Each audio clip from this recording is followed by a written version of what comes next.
Eh bien bonjour, c'est Benoît sur la vie de mes fourmis.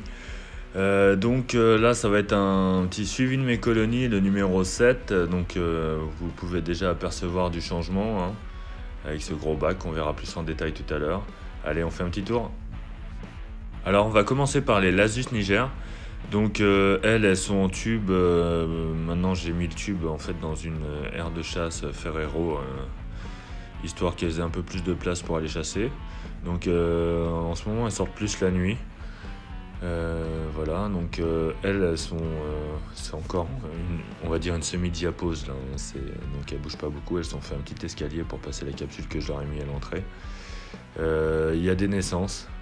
Donc là, à la base, elles étaient 15 et là, elles sont une vingtaine. Donc voilà, pour elles, ça bougera plus dans l'année, je pense. Là. Alors maintenant, les Messor Barbarus. Alors avec elles, j'ai eu des petits soucis.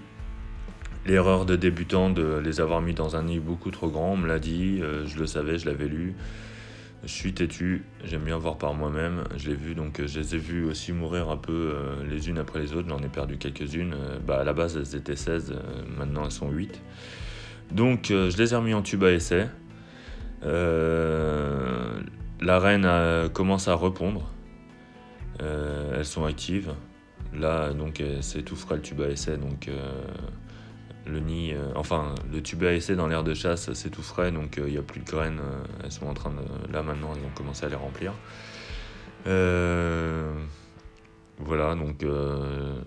Ça a l'air de mieux repartir pour elles. Donc, vu que la reine a pondu. Je suis plus confiant. On voit leur petite tête de graines. Il y a un peu de tout en graines. Donc voilà, à suivre.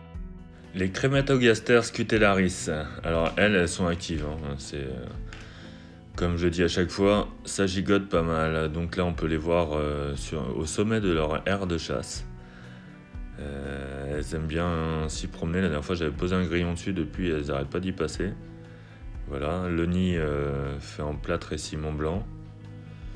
Elles s'y sentent très bien. On voit un beau couvain des naissances là en haut. On peut voir les 2 ouvrières qui sont nées récemment. Il y a un peu des naissances tous les jours avec elles. Donc leur nid il est bien sec. Hein. C'est un nid sec. C'est une espèce xérophile. Pas besoin d'humidité. Elles chassent beaucoup. C'est des grosses mangeuses. J'essaye de les limiter à 1 ou 2 grillons par semaine ou des vers. Elles préfèrent les grillons, mais voilà, là j'ai réussi à attraper des mouches, donc on leur mettra des mouches aussi.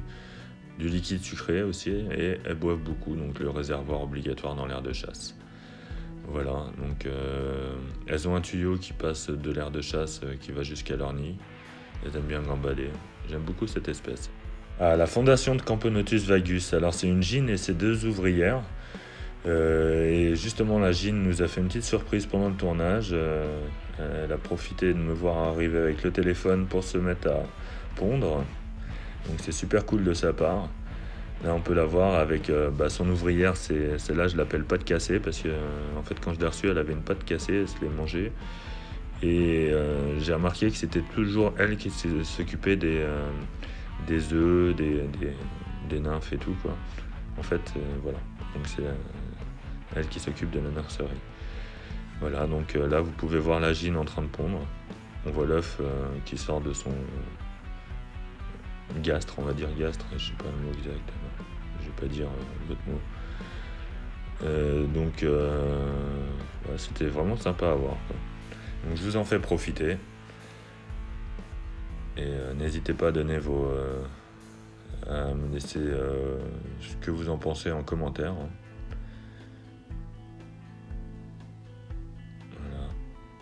J'ai accéléré un peu le truc, un peu la vidéo quand même, mais sinon en gros ça durait 5 minutes. Là on voit Pâte Cassée qui vient voir, hop, ça y est, elle a pondu, donc Pâte Cassée va déplacer ses œufs sûrement avec les autres qui sont dans un tube humide en haut. Donc en fait c'est une espèce, quand on regarde les suivis d'élevage, les fiches d'élevage, en fait on voit que c'est une espèce qui a besoin de nid sec. Et vu que j'ai un nid building avec des tubes, j'ai mis 2 tubes secs et 2 tubes avec réserve d'eau, donc humide. Et je me rends compte que en fait, elle déplace les œufs souvent dans les tubes humides. La gyne est souvent dans le tube sec. Là, a priori, elle était dans le tube humide, donc en fait, ça varie, ça change. J'ai fait pareil pour les Camponotus barbaricus, et elles font pareil aussi. Voilà. Justement, voici les Camponotus barbaricus. Alors pareil, vous voyez, j'ai fait 3 tubes humides et un tube sec. Alors là, elles sont dans le tube sec. Donc une très belle gyne et 7 ouvrières. Un petit couvain, mais pas beaucoup de changements en ce moment. Je vais profiter de cette vidéo pour dire un peu mon ressenti entre la version AliExpress et la version Fourmi-Home de Seni. Donc à gauche, c'est AliExpress. Et à droite, Fourmi-Home. Franchement, il se ressemble carrément, mais celui de gauche a beaucoup plus de jeux que celui de droite. Celui de chez Fourmi-Home est quand même de meilleure qualité. Et voilà mon gros délire. On m'a donné un aquarium. Donc c'est un aquarium de, je sais pas, je l'ai pas mesuré, mais je sais pas, genre 60 cm par 25 et puis on va dire 30 cm de haut. Donc à l'intérieur, j'ai fait 2 nids en plâtre et ciment blanc.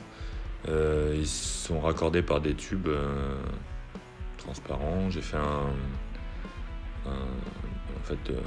j'ai mis un plexiglas au moins 5 mm en guise de couvercle. Et ça, c'est le trou pour la réserve d'eau qui est sur le côté là, donc c'est une grosse réserve d'eau. Voilà. J'ai une colonie de Messor barbarus qui va arriver avec, j'espère, assez d'ouvrières pour pouvoir au moins poser le tube dedans et puis leur ouvrir le nid plus tard.